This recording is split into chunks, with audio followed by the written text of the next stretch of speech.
So yesterday I was sharing about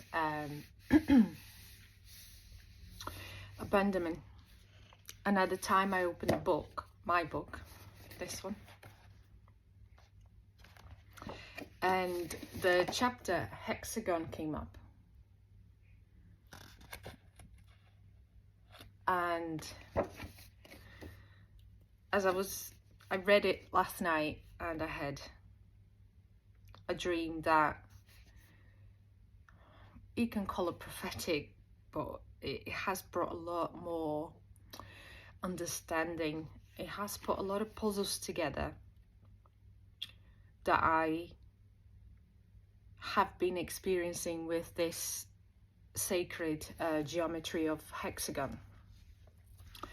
And I think it was 2021 that I had a download about hexagon. Went on for days and I wrote a lot about it, understood some of it, and then it came back again, and then last night it came back again. And I didn't read the chapter Hexagon at the time. I didn't feel called, but I didn't talk about in the video, but I did read it later that night. And just looking at opening the book this morning, it's page 159. So 1 plus 5, 6. Plus 9, 15, 5 plus 1, 6. And it was not intentional. And it's a little chapter about understanding this. It's like a pull. It's something that pulls together the hexagon. And I expanded a little bit more on the hexagon sacred geometry on my own, with my own understanding, with my own information coming through. Once the trauma is healed,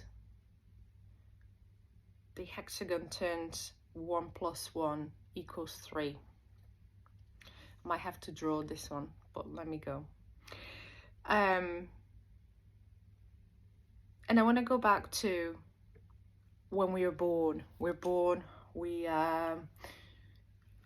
come to this earth and we're born with the most amazing purity, unconditional love, appear from the soul directly into the vessel, into the body. There's no interference, there's nothing yet until that first interaction. Okay, however that first interaction is, and it can start at the womb, it can start at the moment you're born and you come out and you have that first interaction. When we come with such high consciousness of unconditional love as energy in our bodies, we have no words, we have no memory. Our subconscious still being transformed, developed. Our consciousness still being transformed and developed. Conscious mind, I say. But we have this blueprint of unconditional love. Anything that comes towards us, that it's not in unconditional love, and it doesn't have to be fully not in unconditional love, it can be halfway there. It creates a mirror image and a pull, a magnetic pull between the two, and a space is created. Okay, a space is created. So those are the two walls, the two mirrors. A space is created, and the more away from unconditional love one mirror is, the bigger the pull, the magnetic pull away from each other. Those sitting in pure unconditional love, they only know how to magnetically and energetically try to close that gap, so that the light here reflects on this, so this can see where their unconditional love is, and to bring that out. Okay, so there's a gap that it starts to bridge, starts to close together like that. If you are in a relationship, it could be a love relationship, a friendship, a parental relationship. You know, when things aren't going right, there's a massive gap between the two. The misunderstanding, the misinterpretation, everything is just a massive gap. When things are going right, when things are going good, when there's a lot of love, everything's close together. There's a lot of understanding, a lot of cooperation, acceptance. And you can feel that gap closing. You can feel that gap opening. So you understand now what I mean by when a child comes, the child will come in full unconditional love. And the interaction that they start with, the human people, the caretakers, that's where that gap's going to be determined. Okay? The unconditional love will be always showing the other side where their unconditional love is. There, for that person to find, bring it out, and become unconditional love. So that gap starts to close. So now think of a hexagon. Yeah, you have duality, unconditional love, and the opposite of unconditional love. I see the opposite of unconditional love as come through as abandonment, partially neglect. And I've spoken about this yesterday because that's the opposite. If you think of unconditional love, it's an equal give and take, is reciprocity of love, of acceptance, understanding, acknowledgement, of giving, of receiving. When you're not in unconditional love, or perhaps in conditional love, and when I say somebody's not fully in unconditional love, none of the human people are, okay? Children are, but as we live our life and start going through our battles, we enter conditional love, okay? But it is love, but it's conditional. So as we enter this conditional love,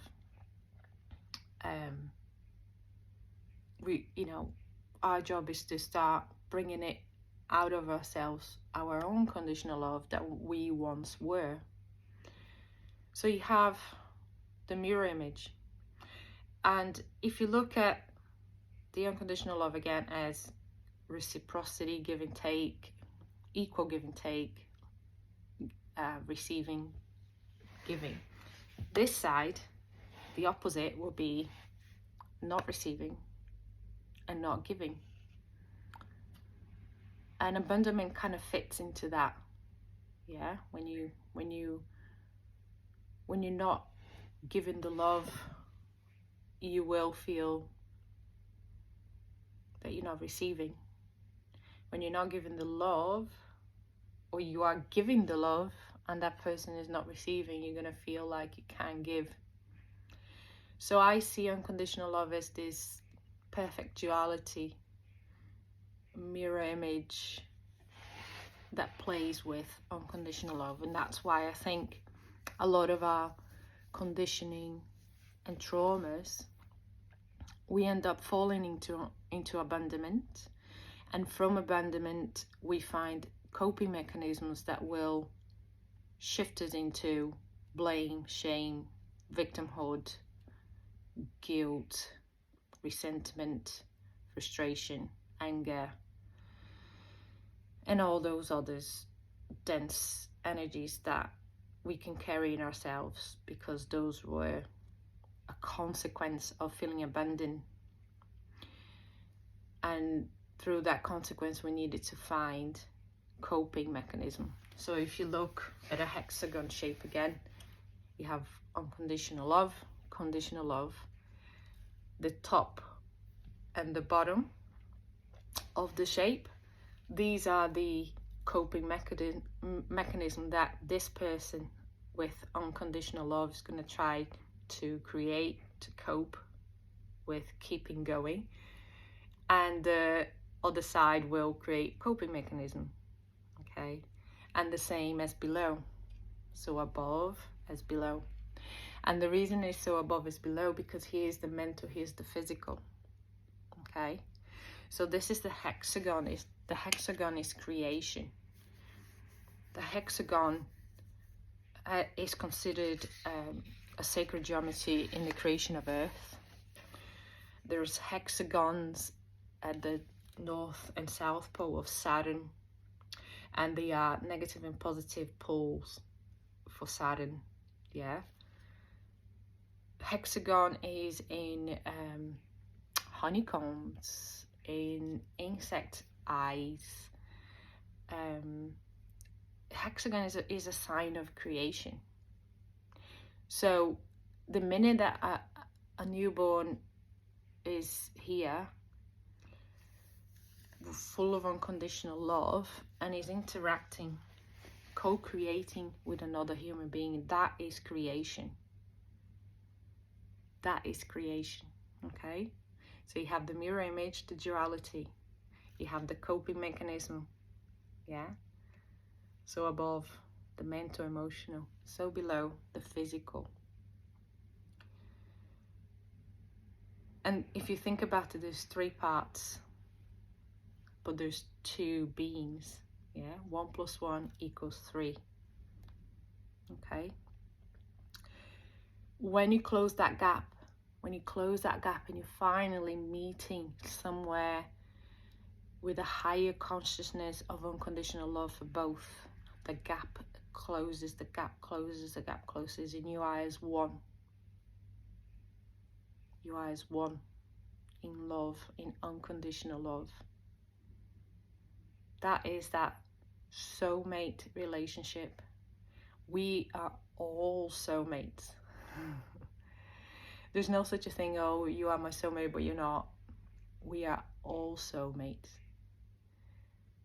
We can all get to a soulmate level relationship if we all work through finding within our own unconditional love, because we all had it once at the full capacity.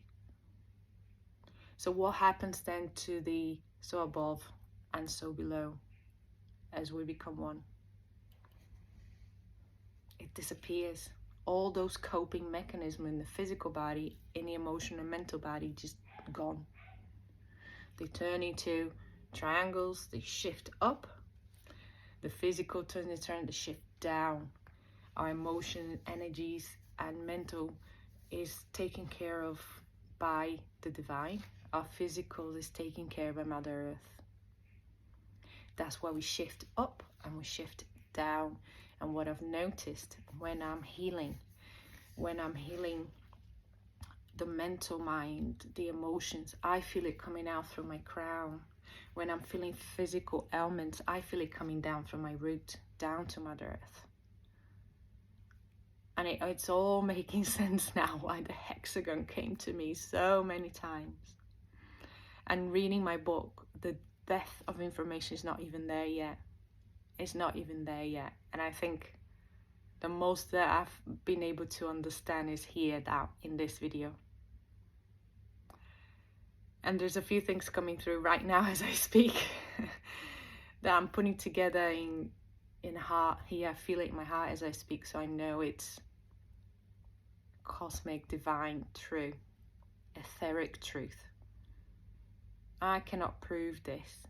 I can only go by how my heart is speaking to me. My book is about this journey through powerful daily experiences with my son and other people, but mainly with my son. He has always set in unconditional love. through behaviors that I used to see as misbehavior, through connections, through disconnections, through prophetic messages he has spoken about, not even knowing he was transmitting a message, through his playtime was messages for me. His behavior was a message for me. And he always woke up the next day in unconditional love. And I was always waking up the next day feeling guilty as a mom, because I felt to do better. I felt to do better, and again the next day, and I felt to do better the next day. And even through that, he was sitting there in unconditional love, still showing me. 8 years of showing me this. 8 years, a long time for a child to sit in unconditional love, to show our parents where can we find our own unconditional love. It's such a unconditional mission. Children are coming to show us. They're coming to show us because they need us.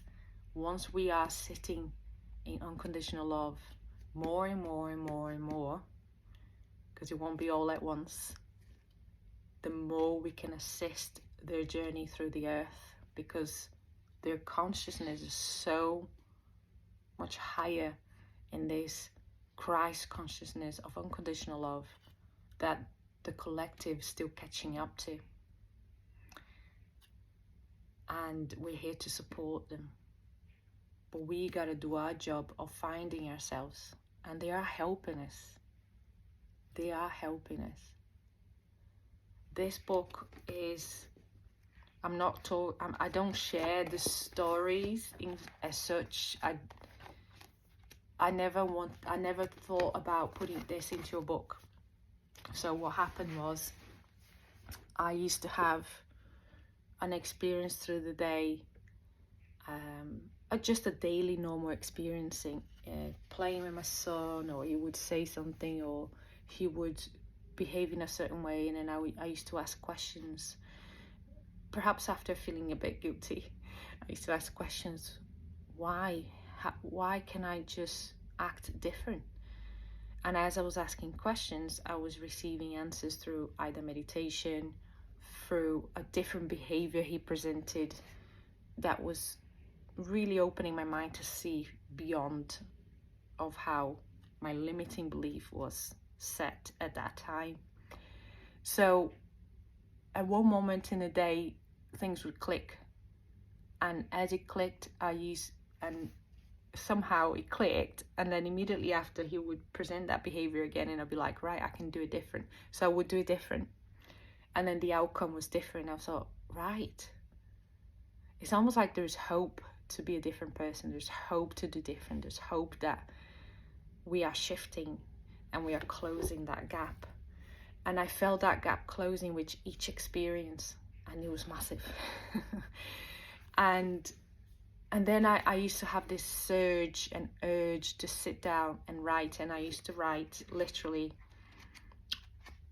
There's a chapter here called Parent Conflict, and if you see, it's 2 pages long, and I used to just sit, write it without thinking, just it's like it was a download. And then I used to feel like that was a lesson, but I didn't have to write the situation. I only wrote the perception of it. And that's why I think this book can help many, because as you read the perception, you'll be able to resonate to a situation that you're going through or went through. If I was right, I think the reason it came through that way is because if I was really writing about my situation, exactly how it happened, it would take away the ability of someone to read and resonate to their own situation, because it would be too specific. But at the time, I wasn't thinking that. I wasn't even crossed my mind. The time was mainly, I just feel like I need to write this down. And then after writing a few, I decided to put into a blog, in a website, shared on Facebook. And then after a year and a bit, something came to me to say, put it in a book. And I said, what? The blogs? Put it in a book. And then I thought, okay. So within a week and a bit, well, maybe a month, I took it all off the website and put it in the book and put it on Amazon and left it there. Literally left it there. Why did I just leave it in there? This leaving just there is the abandonment issue, isn't it? The lack of the coping mechanism, the lack of self-trust, self-belief. And I left it there for a few months thinking, oh, the universe will do its job. The universe told me to put it in a box, so I'm sure they'll take care of it. And nothing happened. So then I felt like, have I learned enough? So then it came up for me to join a spiritual practice group, which I did for 6 months. And as I joined, I thought, I want to learn something new because I've been through so much already. I've released so many traumas. I've learned so much about the universe. I want to learn something new. And as I was going through the course, I was like, I've learned this.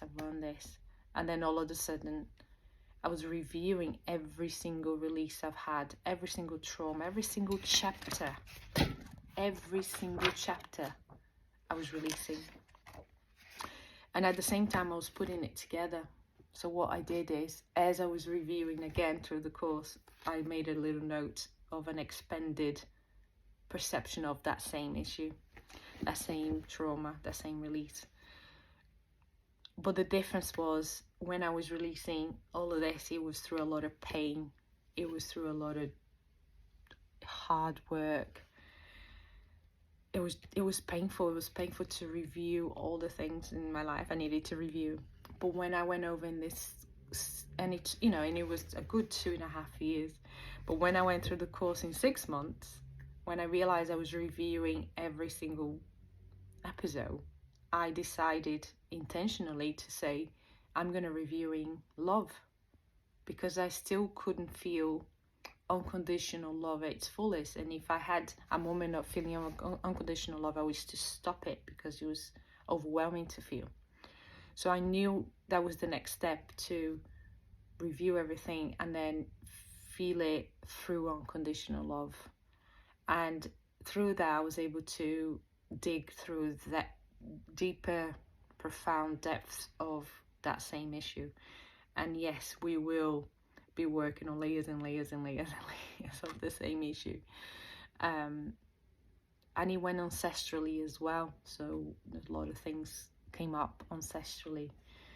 So I recorded then through, as I was putting together the expanded perception of that. If there was one, that's where I put it. And yesterday an information came through that kind of like decides, is that the word? No? Explains a little bit more this drawing that my son did. He explained me at the time, and there's an explanation in the book. But information came in through yet last night about this bit here. Profound stuff. A little drawing like this that you would think is just children drawing. And pay attention to your children's drawing. Pay attention to your children's drawing. Pay attention to your children's drawing. Messages come through that. So I want you to understand that there's no more place for guilt, blame, shame, resentment. There's only a place for going, right, now I know I'm doing that. Okay, I can do that different. So next time it happens, I'll try a different way and see how it goes. And move on and learn from each process that you're going through. There's no more place to sit in guilt, in these dense energies. Remember the hexagon. You want to become one with that person. you want to work on your mirrors, not on theirs, not highlight theirs, not show to them theirs.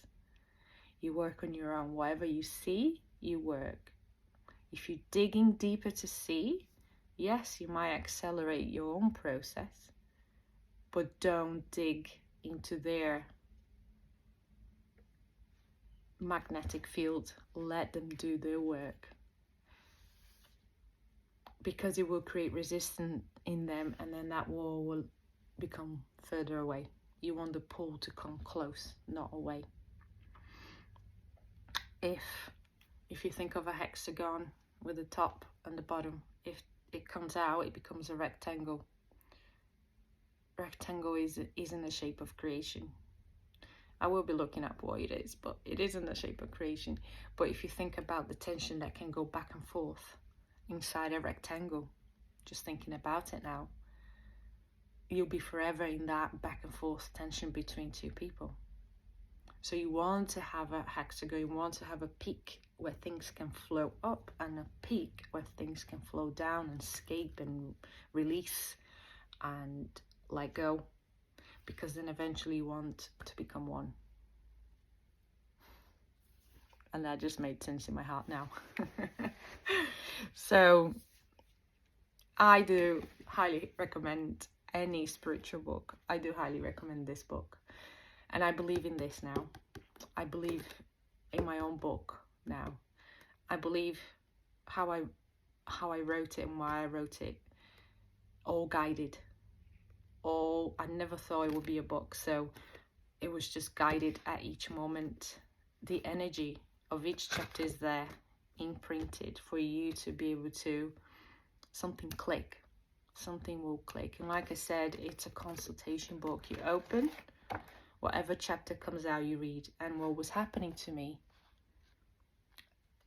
as I was editing a little bit, just the grammar, still a few mistakes, but whatever I was going through in the course as a review, it seemed to be matching with the chapters I was editing. And it was quite incredible that even the review through the course was matching the editing with the book. So it was meant to be that way. This book was meant to be that way. And yesterday I had this profound thought, or maybe a download guidance. I have never spoken of so much passion with this book. I just left it at the Amazon Kindle there to do its job. But also I was still a bit confused what the messages were in here. I knew they were profound. I just couldn't put into words. And I remember speaking to a friend. I just can't put into words how this book can help people. And now I know. And now I'm here with passion, talking about it, explaining how you can use this book, how it can help you, explaining that you can create your own through self-healing. And one last thing, we talk to people and people tell you about their story. We tell them about our story, and I've heard through my personal story, I've heard people say, oh my God, you should write a book, Robbie, about all these things that happened to you. And I'm thinking, I always thought, and for years, I always thought this, I don't think the stories are actually the main point. And it's the lessons learned that I think is the most important. And I remember when I put this together, I realized that I didn't have details of the little bits of details that happened in the day that actually made me see something. I just wrote the lesson. And a couple of people read the blogs, not a couple, but a few people read the blogs on Facebook. And the comments were, oh, I can resonate this because this and this and this happened to me today and it felt like that. So they were resonating to something that happened to them that day. But the feeling of the lesson was resonating to the lesson that they learned. I think if I had detail of what actually went on, it would take away the ability for someone to read and link into a story of their own. So that was a validation that why it was downloaded this way, why it was written down this way, but also validates my feeling of many years ago, when even I wasn't even trying to heal myself or anything. I was just learning lessons as I went through life. But when people say, oh my God, you should write a book about your life, and I'm like, I don't think the stories matter. I think it's the lessons that matter. So as you read this, link back to you, link back to your story, link back to what's going on, maybe perhaps on that moment or the day before or the situation, and it will give you guidance to ask the right questions to your higher soul, to your higher self, to your heart, and to your guides. And when you ask questions, you get the answers. But you need to trust and believe that you will, and it does. The answers will come. In the beginning, the answers were coming, and I didn't even link to the fact that I did ask the question. But now I do see it, an immediate response of, ask the question, the answer's there, ask the question, the answer's there. And I'm like, and I constantly talking to my guides like this, asking questions. If it's my guide, higher self, whichever, So any healing book is a healing book, however you intend to read it. And anyone buying this book, I'll be more than happy to offer the energetic support through my free meditation group, which is, the link is down below in the description box. And I look forward to seeing you there. Thank you for being here. Sending love and light.